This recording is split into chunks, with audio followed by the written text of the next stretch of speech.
So I'll take this off first. Oh, my hair's a mess. Oh, welcome to the channel.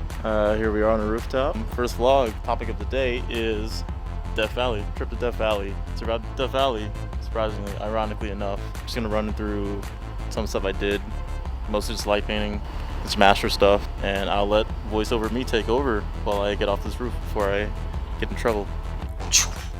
Okay, we are safe. We're off the roof. We're in my room, and basically we're recapping. Oh yeah, my trip to Death Valley, and all the little stuff that I did. So I didn't really do much vlogging in person, so there's going to be like a voiceover.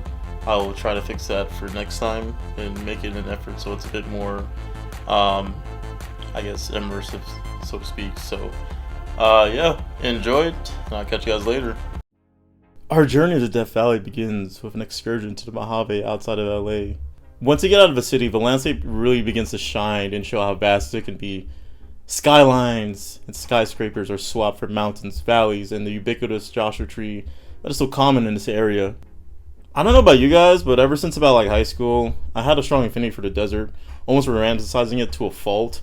I think it's just the aspect of a place that seems so empty and desolate, yet hides so much man-made history in addition to natural spectacles. I could probably spend all day talking about my headcanon about the Southwest, but I can get into that at another time in another video. Along the way to Death Valley Park, I decided to make a few detours and check out this really interesting railroad mini-hub that had this train that was just idly standing there. I thought it was pretty cool, and I can't remember the last time I did some urban exploration, or I guess in this case, bando raiding. So I stopped by, strolled around, did some parkour off of some railroad tracks, and even did the Rocky pose.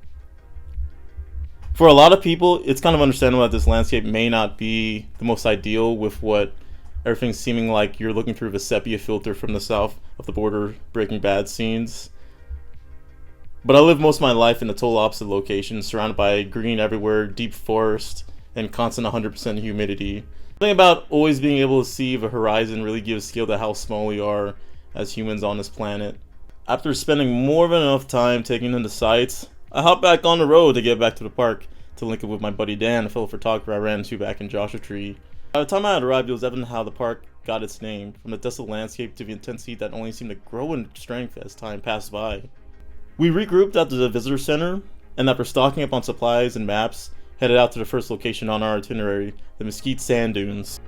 A massive field of sand dunes that got trapped when the wind blew into the area surrounded by mountains some millennia ago. Other than sparse vegetation, it's really hard not to believe that you are, more or less in the middle of the Sahara or even on another planet. In my case, I recently got obsessed with the movie Dune, so for me, it was giving a lot of Arrakis energy. Our target was a trio of large sand dunes a mile out into the field that would provide us some pretty cool shots, and a nice panorama of the surrounding areas, provided that we were able to actually get to the summit of the place. We saddled up and headed out into the expanse with the afternoon sun doing us no favors to make the trip any easier.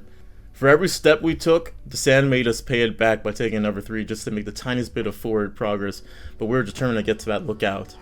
Reaching the top of a berm, we saw our objective in sight, and after making a quick plan for photo composition and posing, we split paths, Dan heading to the shooting location, and myself having the fun job of traversing the sand dunes around the back way to preserve as much of the pristine sand in the foreground as possible for the image. And thus, the journey of 1,000 steps began. Like the sojourners of days long past, I entered the desert and found myself in a sea of sand dunes. Frozen terrestrial waves, unchanged through the millennia despite the howling wind prevalent. After about 10 minutes, it became apparent that this was not going to be as easy of a walk as I originally thought. I think I might have just made the dumbest mistake. And this will either lead to one of the greatest pics you've ever seen, or stories of my body being found out here. Knowing that we still had a schedule to abide by for the other targets around the national park, and with the afternoon sun getting lower and lower, I pressed forward to the summit. There, I was greeted by a breathtaking view of the entire sand dune field.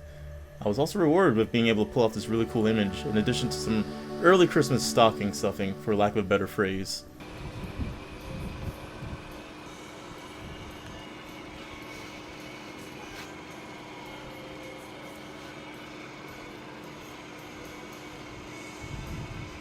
With the sand dunes conquered, I descended the terrain and regrouped with Dan.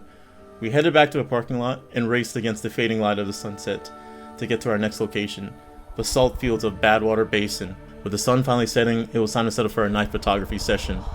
I have some light painting tubes and an assortment of other light painting tools I had acquired, so I started to get that prepped as twilight began. We had the pleasure of viewing the strawberry moon at night, so although Milky Way photography was out of the question, I planned to use the moon as a means to illuminate my light painting. I swapped out my kit and headed out to the salt fields. Not too long after dusk, the valley began to become washed with the light of the full moon.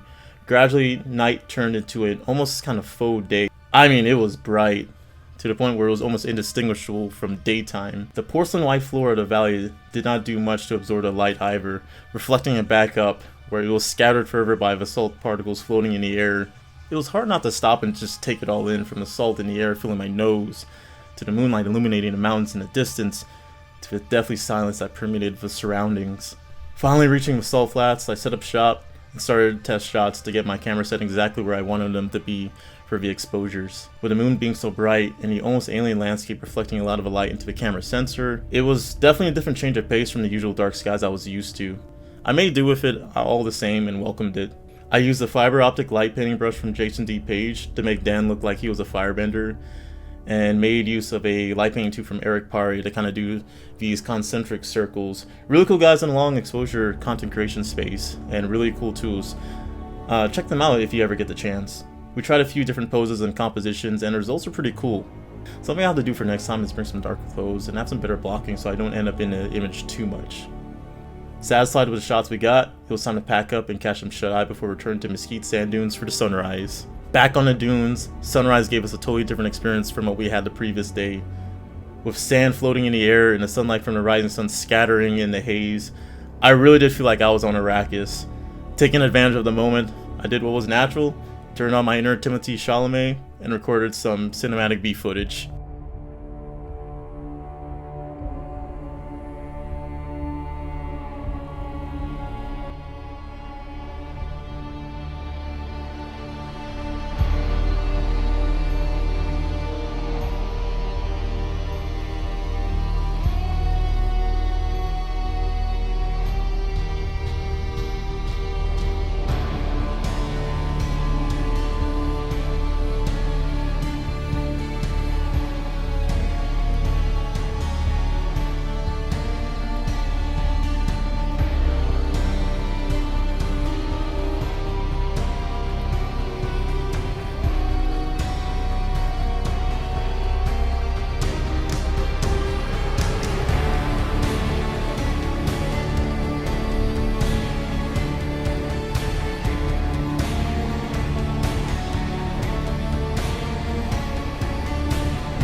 And that's a wrap. Hope you guys enjoyed the video. I'm going to be trying to do more of these locations. I'm thinking like a few more desert spots around like the California area, and maybe some more up north. So we'll see. Stay tuned for more, and like, comment, subscribe, all that. Give love, and I'll catch you guys later. Peace.